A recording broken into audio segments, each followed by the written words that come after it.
Los eventos, ubicaciones e individuos representados son ficticios para garantizar el anonimato. Comparte tus experiencias y reacciones en los comentarios. Podrían ser utilizadas en futuros estudios de fenómenos inexplicables.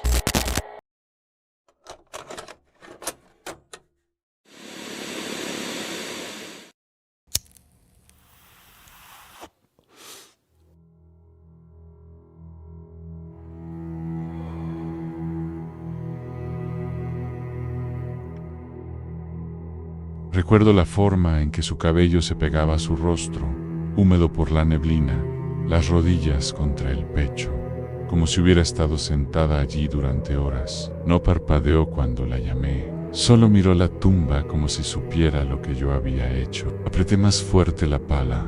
El sonido del metal cortando la tierra rompía el silencio. Mi respiración era corta, áspera, pesada. Ese tipo de respiración que se oye dentro de la cabeza. Me llamo Paul Méndez. He estado cavando tumbas desde que tenía 20 años. Why hicieron esto? Nunca me ha molestado. Algunos hombres beben, otros pelean, otros rezan. Yo cavo a Nai. Hay una paz en hacerlo bien. Paredes rectas, bordes limpios, profundidad medida por costumbre y respeto. Aquel día hacía calor. El polvo de Texas se pegaba a la parte trasera de mi cuello, de ese tipo que se queda contigo, incluso después de lavarte. Habíamos enterrado a una joven, quizá de unos 20 y tantos, bonita, por lo que alcancé a ver antes de que la familia cerrara el ataúd. No pregunté qué había pasado, nunca lo hago. Cuando el sol empezó a morir detrás de los cipreses, ya estaba guardando mis cosas. Tenía la costumbre de revisar las líneas una última vez, asegurarme de que el suelo quedara parejo. Hay dignidad en eso, creo. Dejas el lugar como si nadie lo hubiera tocado. Cerré el cobertizo con llave. Le dije buenas noches al capataz y comencé a caminar hacia mi camioneta. A mitad de camino me di cuenta. Había dejado mi llave inglesa en la nueva sección, la parte que habíamos abierto esa mañana. Pensé en dejarla para el día siguiente, pero algo en mí, esa necesidad de que todo esté en ort, N-M, e hizo volver. Los cementerios cambian cuando el sol se va. Notas cosas que nunca notas durante el día. El sonido de la cadena del portón moviéndose con el viento. La forma en que los árboles se mecen, como si estuvieran prestando atención. El camino de tierra era pálido bajo la luz de la luna, seco y quebradizo, crujiendo bajo mis botas. No me gustaba estar allí de noche, no por miedo, sino porque el silencio nocturno es distinto. Te oprimen. Trataba de no mirar las lápidas por mucho tiempo. Los nombres se sienten más ruidosos en la oscuridad. Un perro ladró a lo lejos, con un eco extraño, no desde arriba, sino como si viniera desde debajo de la tierra. Me detuve un segundo, escuchando. Volvió a quedar en silencio. Cuando llegué a la nueva sección, la llave inglesa estaba justo donde la había dejado, junto al montículo fresco, medio enterrada en un trapo que usaba para limpiar las herramientas. Me agaché para recogerla. El trapo llamó mi atención al limpio, demasiado limpio. La arcilla roja que debería haberlo manchado había desaparecido, doblado con cuidado, como si alguien se hubiera tomado el tiempo. Me dije que fue el viento, o quizá los aspersores, aunque sabía que ninguno llegaba tan lejos. Metí la llave en el bolsillo. Me quedé allí un momento más de lo necesario y comencé a caminar de regreso. El aire había cambiado, inquieto, pero pesado, como si todo el lugar contuviera el aliento. A la mañana siguiente llegué temprano, por costumbre, más que nada. Me gusta ver el lugar despertar, el sol subiendo despacio, los pájaros empezando tarde. Revisé la sección otra vez, por curiosidad. Algo en el suelo se veía raro. La tierra en dos de las tumbas nuevas se había hundido más de lo normal durante la noche. No un colapso, solo una ligera caída, como si algo respirara debajo. También noté huellas de botas, no las mías, más anchas, más profundas, que no llevaban a ninguna parte. Me agaché, pasé los dedos por la tierra, todavía blanda. Me dije que era el equipo de mantenimiento o alguien de la compañía de bóvedas revisando los sellos. Pero la tierra no se mueve así sola, no, a menos que esté fresca. Mientras cargaba las herramientas de nuevo en el carrito, oí algo, un sonido suave, distante, como aire escapando de una tubería o un pájaro atrapado bajo algo pesado. Me quedé helado en espera en el ruido. Volvió, débil, bajo tierra. Me quedé allí un minuto entero, con la pala en la mano, los ojos fijos en el montículo, nada más se movía. El sonido cesó. Solté un suspiro que no sabía que estaba conteniendo. Me apoyé en la pala y permanecí allí hasta convencerme de que no era nada, solo la tierra asentándose, pensé. Pero mentiría si dijera que no sonaba como respiración. Al cuarto día, ya me había convencido de que el suelo simplemente se había asentado, como siempre. Aún así, me quedaba más tiempo de lo normal después del trabajo. Hay un banco viejo cerca de la entrada, medio podrido, pero desde allí se ve todo el campo. Me senté esa tarde, el sudor secándose en mi camisa, las manos pesadas por la jornada. No hablo mucho de mi familia, a menos N, o porque no haya nada que decir, sino porque no hay nada que arreglar. Mi esposa se fue hace años. Dijo que el olor a tierra se me quedaba encima, incluso en el desayuno. Mi hijo dejó de llamarme después de eso, así que el cementerio se volvió más fácil que la casa. El silencio allí se sentía. Honesto, estaba sentado, frotando el callo de mi palma, cuando noté algo moverse por la nueva sección a lo lejos. Solo una sombra al principio, cruzando entre las lápidas. Pensé que quizá era el guardia nocturno o un perro callejero. No me levanté, solo observé. El viento se levantó, pero no soplaba recto. Giraba, como si envolviera algo. Escuché la hierba alta susurrar. Luego volvió a quedar todo en calma. Lo que fuera que había visto, ya no estaba. Me dije que lo imaginé. Quizá quería imaginarlo. A la noche siguiente, volví al mismo banco. Costumbre, supongo. El aire era más fresco, más suave. La luna colgaba baja, ancha y amarilla. Pensé en irme a casa, pero la quietud me retuvo allí. Entonces la vi. Estaba sentada al borde de la tumba nueva, la de la Jovan. De espaldas a mí, cabello largo, hombros pálidos, algo blanco cubriéndola. Al principio pensé que era una tela, como una sábana mortuoria, o tal vez una bata de hospital, pero se movía con su respiración. La llamé, tratando de no asustarla. Señorita, las puertas están cerradas. No respondió. Ni siquiera se movió. Di un paso más, las botas crujiendo sobre la grava.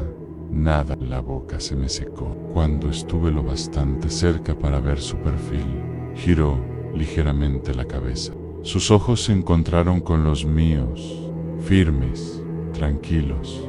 Entonces, habló, su voz clara, sin enojo ni miedo. No tenía que ser tan profunda, solo eso. Palabras simples dichas, como si me recordara algo que debería haber sabido. El pecho se me apretó. Parpadeé una o dos veces, y cuando volví a mirar, ya no estaba.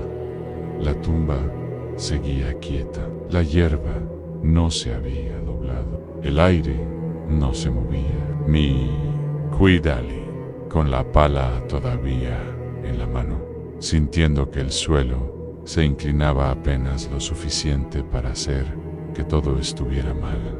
Esa noche no dormí. Cada vez que cerraba los ojos, la veía sentada allí, quieta, la tierra lisa alrededor de sus rodillas. Me dije que era el duelo, jugando con mi mente. Quizá una pariente, alguien que lloraba tarde, pero la forma en que habló no sonaba a pena, sonaba a juicio. A la mañana siguiente fui temprano otra vez.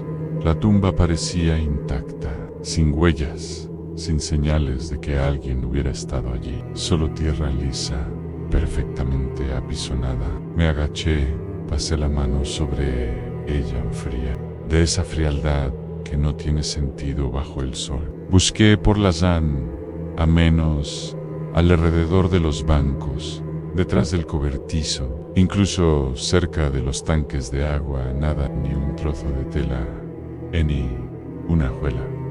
Como si nunca hubiera estado allí. De vuelta en el cobertizo de herramientas, me descubrí mirando mi pala.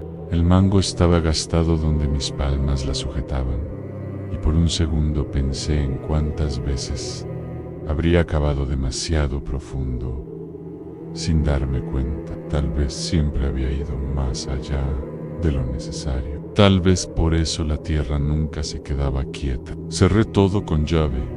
Empecé a caminar hacia la camioneta y por un momento juraría que escuché su voz otra vez, suave, lejana, repitiendo las mismas palabras. No tenía que ser tan profunda. A la mañana siguiente volví con Raymond, el jardinero. Hablaba de las líneas de los aspersores y el drenaje, pero yo no lo escuchaba. Mis ojos fueron directo a la tumba de la joven. Desde lejos, el suelo se veía plano. De cerca las vi, 2 marcas en la tierra, lado a lado en rodillas, lo bastante hondas como para atrapar sombra. Raymond no las vio, o fingió no verlas. Pateó una piedra, miró su reloj y siguió adelante. Yo me quedé atrás. A mis botas se hundieron un poco cuando me agaché. La tierra hizo ese mismo sonido hueco de antes, como aire saliendo de un pulmón. Presioné la mano sobre ella. La tierra cedió, blanda, más cálida de lo que debía estar. Me dije que era el drenaje. Tenía que serlo. Pero el pensamiento se quedó en quien quiera que se había arrodillado allí. No pesaba mucho. Las marcas eran demasiado ligeras, como alguien que no pesa lo suficiente para pertenecer. Pasaron semanas. El trabajo siguió. Los funerales iban y venían. Rostros que no recordaba. Nombres que se mezclaban. Dejé de hacer turnos nocturnos. Dejé de hablar con Raymond, salvo cuando era necesario. El sonido de una pala golpeando tierra me apretaba el estómago. A veces cuando pasaba por esa misma tumba, pensaba en la chica, en la forma en que dijo esa frase, tranquila, casi educada. No tenía que ser tan profunda. Empecé a medir la profundidad de otra manera después de eso, más superficial, más rápido, lo justo para terminar. Tal vez era mi forma de no volver a oírla. Tal vez era culpa. El silencio allí se volvió más pesado. Antes creía haberlo dominado, esa quietud, pero me di cuenta de que el silencio no es quietud, es presión. Es pesa. Y una vez que encuentra cómo entrar, se queda. Han pasado 12 años. Dejé ese trabajo. Me mudé 3 pueblos más allá, a un cabo. Eso sí, hay jardines, postes, lo que necesite un hoyo. A veces despierto antes del amanecer, huelo la tierra y estoy de vuelta allí. La luz de la luna, la pala, su voz. La gente pregunta por qué nunca me volví a casar. Les digo que me acostumbré a estar solo, pero la verdad es que no quería que nadie me oyera hablar dormido. Lo he repasado cientos de veces, la chica, la tumba, las palabras. No creo que fuera algo sobrenatural. No, creo que fue peor que eso. Creo que era real y creo que sabía lo que enterré allí. No solo a ella, sino todo lo demás que no quise enfrentar. Quizá por eso sigo cavando, intentando hacer las paces con lo profundo que fui. O quizá sigo buscando una forma de volver a llenarlo. El sonido bajo la escarcha. Aún recuerdo el sonido, no el viento, no el hielo rompiéndose, más lento que eso. Como si alguien intentara respirar a través de la tierra. Venían oleadas bajo la mordida de la pala. Cada pausa entre los golpes se sentía más larga, más pesada. Me dije que era la escarcha desplazándose, pero incluso ahora no estoy seguro. Inverno, Del 98, North de Minnesota. El tipo de frío que te hace doler los dientes solo por respirar. O no lanza la pala y el suelo no cede suena. El metal golpea la tierra helada y el sonido trepa por los huesos. Antes calentábamos el suelo con mantas de carbón, pero ese año el condado recortó el presupuesto. Así que cavábamos directo a través de la escarcha. Mis manos se agrietaban todos los días. La sangre se mezclaba con la tierra hasta que ya no podía distinguir cuál era cuál. El aire quemaba por dentro al respirar. Recuerdo el vapor saliendo de nuestras bocas como humo de motor, todos moviéndose despacio, en silencio, concentrados. Sin hablar, malgastaba el aliento. Hay algo en trabajar bajo ese tipo de frío que te vacía. Dejas de pensar en la vida o la muerte. Solo cuentas los golpes de la pala, uno tras otro, hasta que la tierra empieza a ablandarse. Me decía que eso bastaba, que cavar era solo trabajo, pero creo que una parte de mí lo sabía. No puedes cavar tan profundo sin dejar algo de ti ahí abajo. La llamada llegó poco después del mediodía. Un hombre de la administración quería una tumba abierta antes del atardecer. Neumonía, 68 años, sin familia esperando. Ni siquiera nos dieron un nombre, solo coordenadas en el mapa de parcelas. Recuerdo a Denny maldiciendo al ver el terreno. Carl solo se rió y encendió un cigarrillo que se le congeló en el labio. Nos quedaban unas 3 horas de luz, y la escarcha era dura como el hierro. Las palas rebotaban. Incluso el taladro se ahogaba. El sonido del motor se extendía por los campos blancos, apagado y hueco. No podías distinguir dónde terminaba el horizonte en solo cielo gris, tierra gris y el crujir de las botas. Seguía pensando en lo silenciosa que es la muerte cuando hace frío, sin olor, sin moscas, sin ruido, solo esfuerzo. El sol se hundió tras la línea de árboles antes de alcanzar la profundidad. Les dije que terminaríamos por la mañana, pero la voz del capataz en la radio volvió plana. Hoy, Eos, tiene que hacerse hoy. Ese tipo de orden no deja espacio para preguntas. Sí, cuando cayó la noche, el suelo era tan duro como vidrio. El motor del taladro seguía ahogándose, tosiendo humo negro en el frío. Cada vez que golpeaba una roca, saltaban chispas en la oscuridad, pequeñas, breves, como luciérnagas atrapadas en hielo. Denny dijo que se sentía mal, que el suelo respiraba. Le dije que era la escarcha desplazándose bajo presión, nada más. Pero yo también lo había notado, Ann. Un ritmo bajo el metal, tenue, como algo que se ajustaba. Cuando nos detuvimos a descansar, siguió por un momento, luego se desvaneció. Carl se rió. La tierra está viva, muchachos, dijo. Solo nos dice buenas noches. Quise creer que esa broma ayudaba, pero no. El frío se mete en los oídos hasta que todo sonido parece más cercano de lo que debería. Cuando guardamos el equipo, me quedé un minuto más. Escuché ningún sonido, solo el viento arrastrándose sobre las parcelas abiertas. Aún así, juraría que había algo debajo, lento, constante, casi humano. Me repetí que no era nada, solo la escarcha respirando de vuelta. El suelo se había endurecido más hacia media tarde. El viento cortaba a través de los abrigos, y hasta el ruido del taladro parecía más débil en ese frío, como si no encontrara aire donde resonar. Recuerdo el aliento de Denny formando nubes espesas mientras se inclinaba sobre el taladro, murmurando maldiciones que no oía por el motor. Entonces se detuvo, simplemente se detuvo, sin aviso, sin fallar. El mango se sacudió una vez y quedó muerto. Pensé que tal vez la cadena se había trabado, pero cuando me arrodillé para revisar sentí algo distinto. No un temblor exactamente, más bien el zumbido leve de una máquina lejana, enterrada profundamente.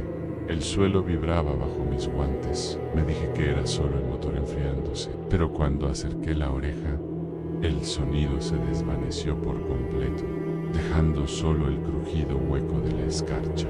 Denny gritó mi nombre, preguntando qué hacía. Le dije que nada, que revisaba la hoja. Los dos sabíamos que no era verdad.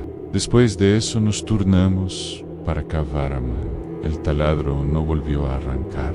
y el suelo había empezado a descongelarse en parches extraños en blando en algunos lugares, duro como hierro en otros. Carl dijo que el permafrost se estaba moviendo por la ola de frío de la semana anterior. Probablemente tenía razón. Aún así, seguía ese sonido, apareciendo y desapareciendo, débil como un suspiro bajo los pies. Denny dejó caer la pala cuando lo oyó otra vez. Nunca olvidaré su mirada. No era de los que se asustan fácilmente. Retrocedió despacio, negando con la cabeza, y luego caminó hacia el camión, sin decir palabra. Me dije que siguiera trabajando, que tenía un plazo y un muerto esperando. Pero cuanto más cavaba, más difícil era respirar. El sonido no era fuerte, pero sí constante. Inhalar, pausa, exhalar, marcaba el ritmo de mi propia respiración, hasta que ya no pude distinguir cuál era mía. Me dije que era gas atrapado bajo la escarcha. Lo dije incluso en voz alta, esperando que las palabras lo hicieran verdad. No, low, high zero. Al amanecer, el supervisor bajó a ver por qué la tumba no estaba lista. El cielo era gris, como si la luz misma se hubiera congelado. Empezamos a cavar otra vez, con cuidado, como se hace cuando algo se siente mal, pero no puedes explicarlo. La pala golpeó madera a unos 60 centímetros más abajo de lo esperado. Madera vieja, blanda, como papel mojado. El olor subió, dulce, casi almibarado y equivocado. Rasqué los bordes y encontré una esquina, redondeada, deformada por el tiempo. No era el ataúd que debíamos enterrar. Este había estado ahí mucho antes. El supervisor se agachó a mi lado, frunciendo el ceño. Dijo que podría ser parte de una parcela antigua. No notó cómo la tierra parecía pulsar a su alrededor, como si el aliento invirtiera el suelo. Le dije que lo limpiaría solo. Cuando se fueron, me incliné, apartando la escarcha. La madera dio un leve crujido, suave, cansado. Entonces, el sonido volvió. Más lento, ahora inhalar. Pausa en exhalar. Recuerdo haber dicho en voz baja, solo es el suelo asentándose por O, no lo creí. Cuando la linterna iluminó el borde del ataúd, vi lo que parecía una caja torácica incrustada en la madera, no tallada, no construida así, a la veta. Se había doblado, hinchada hacia afuera, moldeada por presión desde adentro. Quité la escarcha con el guante.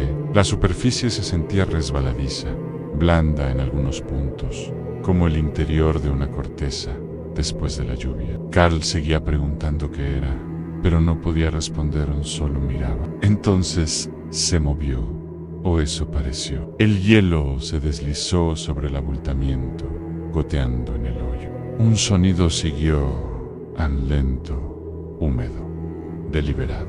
No un crujido ni un cambio de presión en -M. Haz bien como alguien aspirando aire entre los dientes. Venía de debajo de la madera, amortiguado pero constante. Intenté convencerme de que era gas atrapado, pero el patrón estaba mala. Inhalaba, se detenía. Exhalaba de nuevo. Carl maldijo y retrocedió, resbalando sobre la escarcha. Yo me quedé quieto. Mi pulso coincidía con el ritmo bajo tierra. Pensé en todos los años que había trabajado ese suelo, en todos los cuerpos que habían descendido en él. Apoyé la mano sobre la tapa. Una vez más, la madera estaba tibia. A la mañana siguiente todo estaba blanco. Otra vez. La nieve había borrado el hoyo, las huellas, las herramientas que dejamos atrás. Podría haber creído que nunca ocurrió, si no fuera por la quietud del aire. Era ese tipo de silencio que contiene la respiración.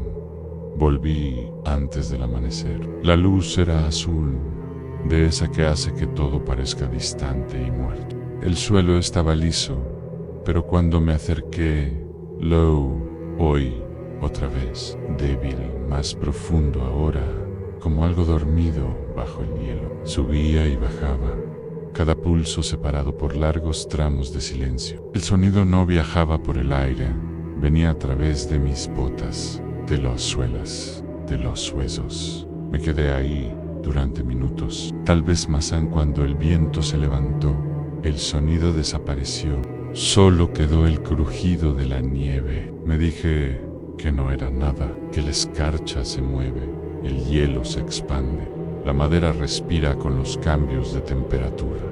Eso era todo. Eso dije en voz alta, para nadie. Pero cuando me di vuelta para irme, juraría que la tierra soltó un último suspiro. Han pasado 25 años desde aquel invierno. He enterrado cientos desde entonces, quizá miles. Pero aún evito esa sección del cementerio. El suelo allí siempre se siente diferente, más blando, como si nunca hubiera vuelto a congelarse.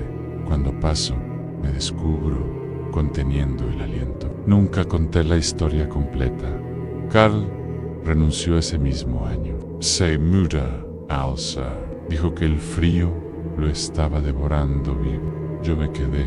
Alguien tenía que mantener el lugar. A veces, cuando el viento cambia, lleva ese mismo ritmo lento, entre los montículos de nieve, no fuerte, no claro, pero lo suficiente para hacerme detener y escuchar. Quizá era solo la tierra ajustándose a la escarcha, quizá gas, quizá bolsas de aire. Siempre hay una explicación, pero cada invierno, cuando las noches se alargan y el suelo empieza a agrietarse, lo oigo a través, constante, paciente, casi humano.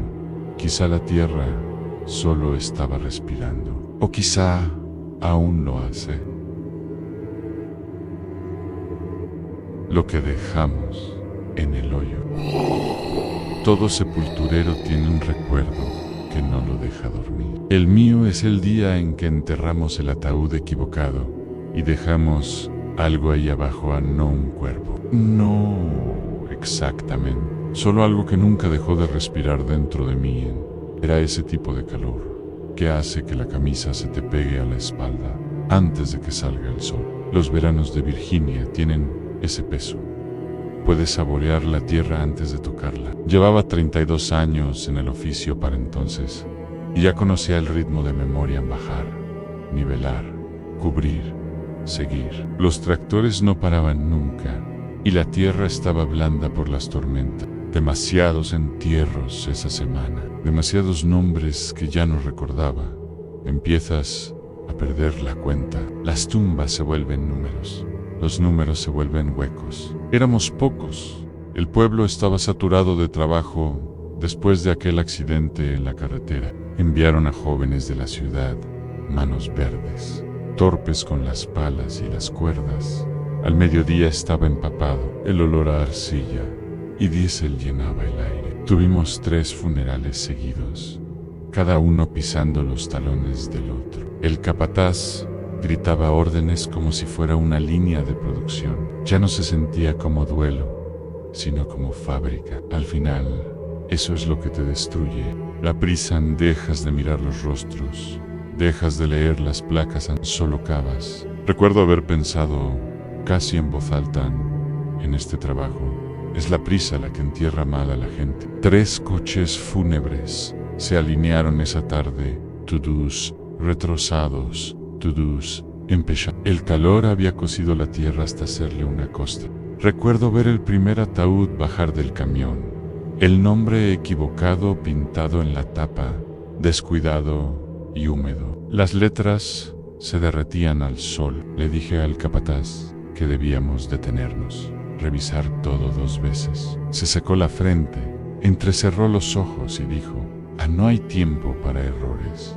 John, Solo, plántalos. Así lo llamaba, el plantar, como Samila. Se alejó, dejándonos a mí y a los chicos para arreglárnoslas. Travis era uno de ellos, un chico callado, con manos pálidas. Miró el montón de placas sin saber cuál iba en cada sitio.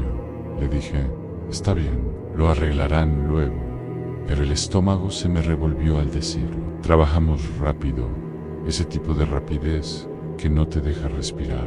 Dejas de preocuparte si está bien, con tal de terminar. Los nombres equivocados, las tumbas equivocadas. Why, Andre? Travis no apareció a la mañana siguiente. Esperé hasta el mediodía antes de preguntar. El capataz dijo que había llamado enfermo. Más tarde supe que no había llamado en absoluto. Nadie pareció sorprendido, o quizás simplemente no les importó. Trabajamos el resto del día en silencio. La tierra se sentía más pesada de lo normal. El calor apretaba igual que antes, pero más frío de algún modo. Al mirar los montículos frescos del día anterior, casi podía oír ese sonido hueco otra vez, débil ante el suelo. Esa noche soñé que estaba de nuevo en el hoyo. La tapa estaba rota y la tierra latía como si respirara lenta, profunda. Me desperté empapado, con el pecho apretado. Sabía que era solo culpa, pero no se desvaneció cuando salió el sol. Pasaron 2 días más sin noticias de Travis. Sus guantes seguían en el cobertizo, doblados sobre el banco. Recuerdo haberlos tocado aún húmedos por el sudor, como si acabara de irse. El capataz me dijo que lo dejara, que el chico probablemente andaba bebiendo o algo peor, pero la forma en que lo dijo, demasiado rápido, demasiado cortante, me hizo saber que quería olvidarlo. Era viernes cuando llegó la llamada. Habían pasado 2 semanas desde aquel día en la tumba. La voz del sheriff era seca, casi ensayada. ¿Conocía usted a un tal Travis Cole? Dije que sí. Lo encontraron esta mañana. Accidente de motocicleta, ruta 9A. Se rompió el cuello al instante. No hablé por un rato. Solo Meyer Laperd, con el auricular resbalando en mi mano. El sheriff siguió hablando detalles, horarios, condiciones de la carretera, pero no escuché la mayoría. Esa noche fui al velorio, mismo tanatorio, mismo supervisor. El hombre evitó mi mirada. La sala olía a lirios y formol.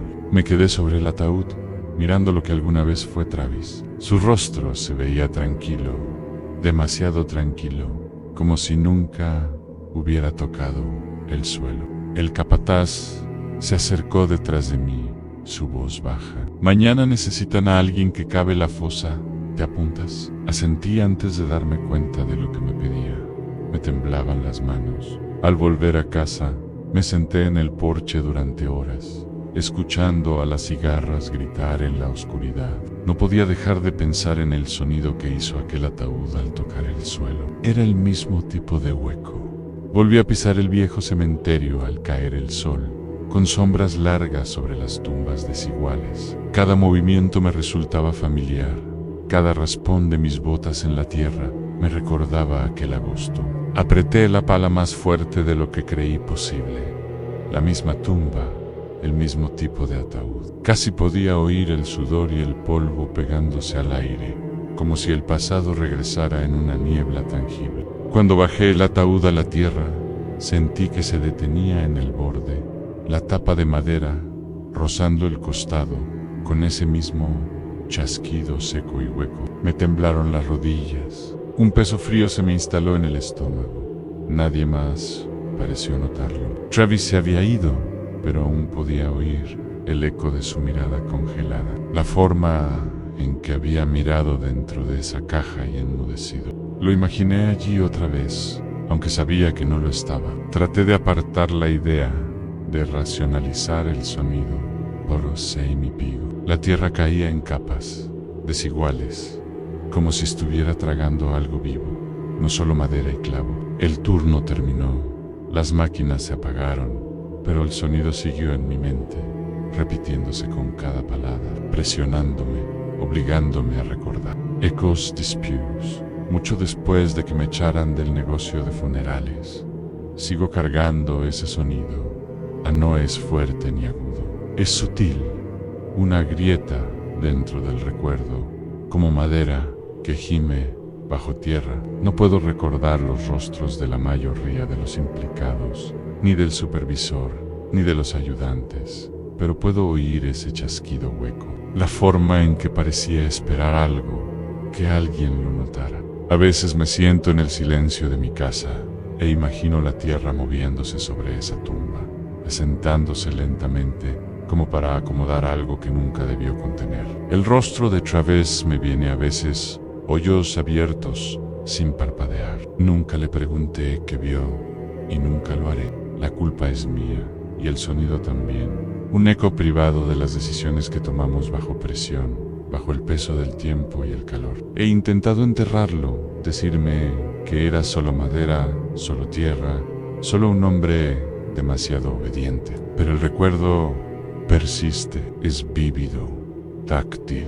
El chasquido resuena como si la tierra misma hubiera absorbido el error y lo guardara en espera. Nunca hablo de ello. Nadie lo entendería. Ahora grabo esto porque guardarlo dentro me ha desgastado. Mi voz tiembla a veces, aunque no lo quiera. He vivido una vida larga de trabajo ordinario, de tumbas cavadas y nombres olvidados, pero ese día me sigue. Cada calor de verano, cada crujido de un piso de madera, cada raspón de metal contra tierra, lo trae de vuelta. No todo lo que enterramos está muerto. A veces es solo nuestra conciencia, lanzada a un hoyo demasiado profundo para recuperarla. El eco del chasquido bajo el suelo es más que un recuerdo. Es una lección de precaución, de observación, de humildad ante el peso del error humano. Me pregunto si alguien más lo recuerda, si alguien más lo oye, o si es solo mío.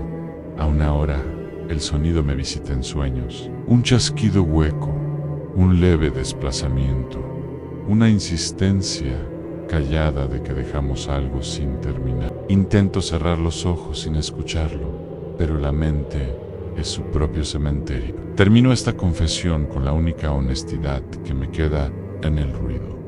Persiste, y cuando duermo, lo oigo otra vez, esperando, paciente, implacable.